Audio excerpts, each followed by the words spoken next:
दोस्तों नमस्कार, मैं राहुल झा आपका स्वागत करता हूं। आज हम बात करेंगे सुज़लॉन एनर्जी शेयर के बारे में कि उसकी क्या स्थिति रही आज मार्केट में, कैसा परफॉर्मेंस रहा उस बारे में। सबसे पहले तो मैं ये बताना चाहूँगा कि एक बहुत बड़ी खुशखबरी है जो सुज़लॉन के साथ जुड़ी है कल ही सुबह, और इसमें सुज़लॉन कंपनी को पूरे इतिहास का सबसे बड़ा जो है विंड एनर्जी से रिलेटेड ऑर्डर मिला है। ये है करीब 1166 मेगावाट एनर्जी बनाने का कॉन्ट्रैक्ट मिला है एनटीपीसी ग्रीन की तरफ से। ये बहुत बड़ी खुशखबरी है। ऐसा बड़ा प्रोजेक्ट जो है अभी तक जो हमने देखा था कि इनके पास जो आते थे ऑर्डर वो 300 मेगावाट 500 मेगावाट तक के आते थे, पर ये एक ऐसा बड़ा प्रोजेक्ट है जो कि दुनिया में भी, अगर विंड एनर्जी के बड़े बड़े प्रोजेक्ट जो मिले हैं लोगों को, कंपनियों को, तो उसमें भी इसका एक बहुत बड़ा स्थान है। और भारत में तो ये सबसे बड़ा ऑर्डर मिला है इसे, और इससे ये पता चलता है कि कितना अच्छा फर्म कर रहा है सुज़लॉन और लोगों का कितना भरोसा है। और अब इसके साथ ही इस कंपनी का परफॉर्मेंस और बढ़ेगा, क्योंकि इनका जो प्रोजेक्ट पे काम करेंगे उससे इनका जो टर्नओवर बढ़ेगा, प्रॉफिट बढ़ेगा और बहुत सारी बातें। इससे पहले हम ये बताएं कि सुज़लॉन कंपनी ने रेनम कंपनी का जो है 51% स्टेक ले लिया। ये एक ऐसी कंपनी है जो कि मेंटेनेंस का काम देखती है और सोलर सेक्टर और विंड एनर्जी सेक्टर में ऑपरेशन एंड मेंटेनेंस के लिए बहुत ही अच्छी कंपनी मानी जाती है। तो इसका 51% स्टेक जो है सीधा का सीधा उन्होंने खरीद लिया सुज़लॉन ने, और ये एक अधिग्रहण, बहुत ही अच्छा अधिग्रहण माना जाएगा। इसके साथ ही जो रेनम कंपनी है वो सुज़लॉन का सब्सिडियरी बन गया है। तो ये तो थी पहली खुशखबरी। दूसरी खुशखबरी ये है कि कंपनी धन उगाने के लिए बहुत अच्छे अच्छे प्रयास कर रही है, क्योंकि अब इनको बड़े बड़े काम मिले हैं, इनको उसके लिए पैसे की ज़रूरत है और अब इनको लोन लेना पड़ेगा। लोन लेने का मतलब है कि उसका आप इंटरेस्ट पे करेंगे, तो उससे अच्छा इन्होंने एक बहुत ही अच्छा डिसीजन लिया है। इन्होंने अपना जो इनका हेडक्वार्टर है वो 440 करोड़ रुपए में बेच दिया है। साथ ही उन्होंने उसको दोबारा लीज पे भी ले लिया है, 5 साल की लीज पे। तो इससे ये क्या हुआ है कि लीज का अमाउंट तो बहुत छोटा है, और 440 करोड़ रुपए इनके पास अगर आएंगे तो इससे इनका आगे काम बढ़ सकता है। साथ ही इन्होंने एक बाय बैक क्लॉज भी उसमें रखा हुआ है कि आगे जो है ये दोबारा उस ऑफिस को खरीद सकते हैं। तो ये बहुत ही अच्छा एक इन्होंने जो है डिसीजन लिया है, जिससे कि कंपनी को बहुत ज़्यादा फ़ायदा होगा, क्योंकि अब इन्हें लोन की जगह अपना पैसा इनका लगेगा और कंपनी शेयर होल्डर्स के लिए काफ़ी अच्छा रहेगा, क्योंकि अगर लोन लेते तो उस पर इंटरेस्ट देना पड़ता, और ये अपना पैसा होगा तो इसमें अभी कम से कम इंटरेस्ट नहीं देना पड़ेगा, और एक बहुत बड़ा अमाउंट जो है इनके पास वर्किंग कैपिटल के लिए अवेलेबल होगा।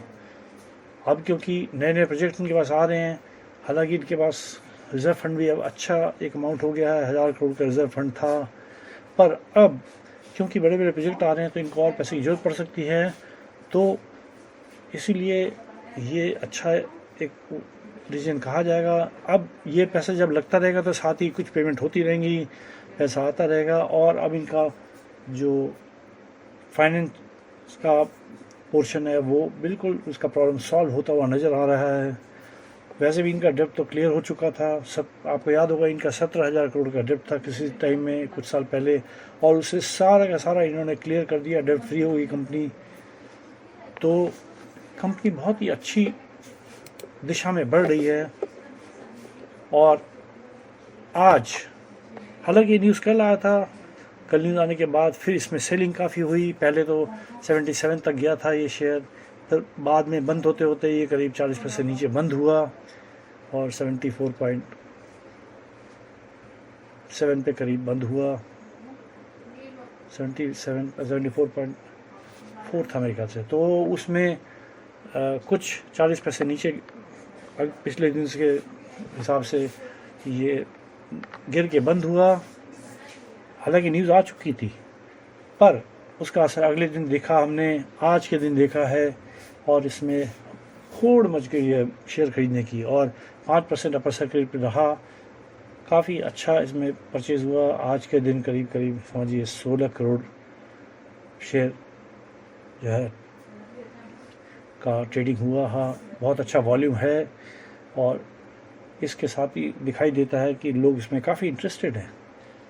इसके साथ ही मार्केट कैपिटलाइजेशन इनका 1,05,600 करोड़ रुपए हो गया है। करंट प्राइस 78.05, हाई इसका 52 वीक्स का 84.4 है, 21.7 इसका लो है। अब ये अपने हाई से बहुत नज़दीक है, और उम्मीद है कि अगर थोड़ा सा और मूवमेंट होता है, एक बार 5% और उसके बाद कुछ और परसेंट, तो ये 84.4 को क्रॉस कर जाएगा। और अब लोगों को पूरी उम्मीद है इसको क्रॉस करेगा। और साथ ही अब एक नया टारगेट हमें 90 और 100 के बीच में जल्दी दिखाई देगा। तो अब वो दिन दूर नहीं है जब ये 100 को टच करेगा। स्टॉक का पी है 114, बुक वैल्यू अभी इसका 2.91 है। ये कंपनी डिविडेंड नहीं दे रही, पर अभी ऐसी बात चल रही थी कि अब ऐसा टाइम आ सकता है कि ये कंपनी डिविडेंड भी पे कर सकती है, जिससे कि बहुत अच्छा होगा शेयर होल्डर्स के लिए। अब उनका विश्वास बढ़ेगा कि भाई शेयर अगर उन्होंने रखा हुआ है तो उस पर उनको डिविडेंड भी मिलेगा। हालांकि जिसके पास शेयर हैं उनके शेयर 5 गुने से 10 गुने तक बढ़ चुके, 1000% से भी ज़्यादा इसमें अप्रिशिएशन हो चुका बॉटम से। तो उस हिसाब से अप्रिशिएशन बहुत है, पर अगर डिविडेंड मिलता है तो ये एक एडिशनल जो है लोगों को फ़ायदा मिलेगा। ROC इसका 24.9 दिखाई देता है, ROE 28.8, और आपको मालूम है कि इसका फेस वैल्यू 2 है। तो ये है कंपनी के बारे में। और परफॉर्मेंस देखें तो कंपनी का, जो इनके तरह की कंपनियां हैं उसमें इसका परफॉर्मेंस बहुत ही अच्छा जो चल रहा है इस समय। सबसे नज़दीकी कंपनी जो इसका है इनॉक्स विंड, जो विंड एनर्जी के सेक्टर में काम करती है, वो उनका मार्केट कैपिटलाइजेशन इनसे काफ़ी कम है, और उस हिसाब से सुज़लॉन एनर्जी को हम एक बेटर कंपनी और विंड सेक्टर में सबसे अच्छी कंपनी मान सकते हैं। जो नंबर 2 कंपनी थी सीमेंस, वो बिज़नेस छोड़ के जा रही है, तो सुज़लॉन को उसका भी बेनिफिट मिलेगा। साथ ही जो बहुत पुराने हो गए थे विंड टरबाइंस, उसको रिप्लेस करके नए टरबाइन लगाए जाएंगे। उसमें भी सुज़लॉन के बहुत सारे प्रोजेक्ट हैं जिसमें पुराने टरबाइन लगे हुए हैं, और अब उसकी भी अगर उसको नया करने की बात आई तो सुज़लॉन को भी वो कॉन्ट्रैक्ट मिलेगा। इसका मतलब कि सुज़लॉन के पास आगे काम ही काम होगा, और इसका प्रॉफिट बढ़ता रहेगा। अभी भी हमने देखा कि अगर हम पिछले जून क्वार्टर में देखेंगे 2023 के, तो इसका प्रॉफिट सिर्फ 100 करोड़ था, और जून 2024 के क्वार्टर में इसका प्रॉफिट 300 करोड़ हो गया। तो अब हम देखेंगे कि अब अगले क्वार्टर का रिजल्ट भी आने वाला है, जो अक्टूबर में किसी तारीख को आएगा, और अब हमें उम्मीद है कि ये 300 करोड़ से 500 करोड़ के बीच में रहने की उम्मीद है, क्योंकि इनके बहुत सारे प्रोजेक्ट चल रहे हैं जो भी इनको मिले थे, और उस पर भी काम तेज़ी से चल रहा है, काम भी चल रहा है, तो उसमें पेमेंट भी इनको मिलेगी, प्रॉफिट भी बढ़ेगा, और सर्कुलेट होगा पैसा। तो उस हिसाब से हम देखेंगे तो इसका प्रॉफिट बढ़ा हुआ नज़र आ सकता है। और अगर सारे साल का प्रॉफिट देखें तो अभी 1000 करोड़ से ज़्यादा प्रॉफिट इसको पूरे साल में मिलने के पूरे आसार नज़र आ रहे हैं। और EPS जो था, पहले इसका EPS जो था, अगर हम देखेंगे तो जून 2023 में इसका EPS 0.08 था, जो आज बढ़ के 0.22 हो गया है, जो बड़ा अच्छा अप्रिसिएशन है। अब जो है, क्योंकि इनका प्रोजेक्ट चल रहा है, काफ़ी प्रॉफिट इनका बढ़ रहा है, तो अब हमें उम्मीद है कि EPS इनका और ज़्यादा बढ़ता हुआ नज़र आएगा, P भी बढ़ता नज़र आएगा, क्योंकि इनका प्रॉफिट बढ़ रहा है तो पी भी अच्छा, हालांकि इनका क्योंकि प्राइस बहुत बढ़ गया है तो उस हिसाब से पी बाई अगर करेंगे तो उसमें वो बढ़ती हुई नज़र आएगी हमें। पर ये कंपनी को काम इतना ज़्यादा मिल रहा है कि इसका पी अगर थोड़ा बढ़ भी जाए तो उससे फ़र्क नहीं पड़ता।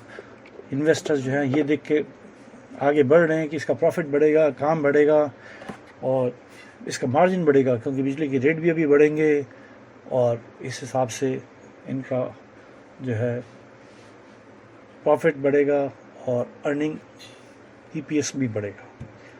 तो इसी सब को देख के मॉर्गन स्टैनले ने अभी आज ही रिपोर्ट जो दी है उन्होंने बताया है इस कंपनी का फीचर बहुत अच्छा है और उन्होंने बाइंग इसमें करने की सलाह दी है। 88 के रेट से अभी उनका है कि कुछ ही दिनों में 88 तक का टारगेट उन्होंने दिया है। और FIS बहुत ज़्यादा बुलिश है। आपको याद होगा कि जून 2023 में FIS की होल्डिंग 7.79% थी, जो कि जून 2024 में बढ़ के 21.53% हो गई।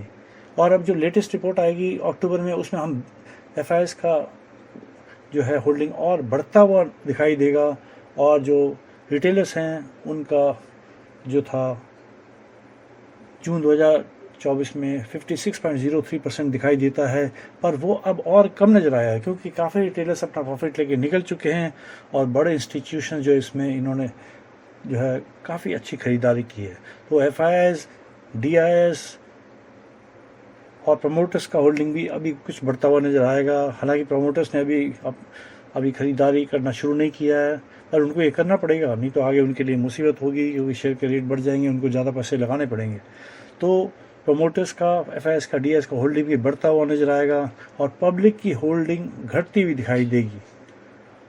और साथ ही ये कि अभी ये 5% वाली रेंज में है, अभी इस लिस्ट से बाहर निकला और ये 5% की अभी तक इसकी जो रेंज है, पर जल्दी इसका जो है लिमिट 5% से बढ़ के या तो 10% नहीं तो 20% हो जाने की पूरी उम्मीद है। तो अगर ऐसा होता है तो अब इसको एक लंबा जंप देते हुए दिखाई देंगे। 100, 120, 150 बहुत जल्दी ये छलांग मारता हुआ पहुंच सकता है। तो ये एक बहुत बड़ी खुशखबरी है सुज़लॉन के लिए। और आज के दिन की ट्रेडिंग को देख के ऐसा लग रहा है जैसे काफ़ी उम्मीदें इसमें हैं, शेयर होल्डर्स के लिए बहुत अच्छी खबर है, काफ़ी अप्रिशिएशन मिल रहा है। तो ये था सुज़लॉन के बारे में आज की रिपोर्ट। हम इसी तरह आपके पास नई चीज़ें लाते रहेंगे। ये बताना चाहेंगे कि ये वीडियो हम एजुकेशनल पर्पस के लिए बनाते हैं। अगर आपको ख़रीदने की इच्छा है शेयर तो आप अपने एक्सपर्ट से गाइडेंस लेके ही खरीदें। धन्यवाद।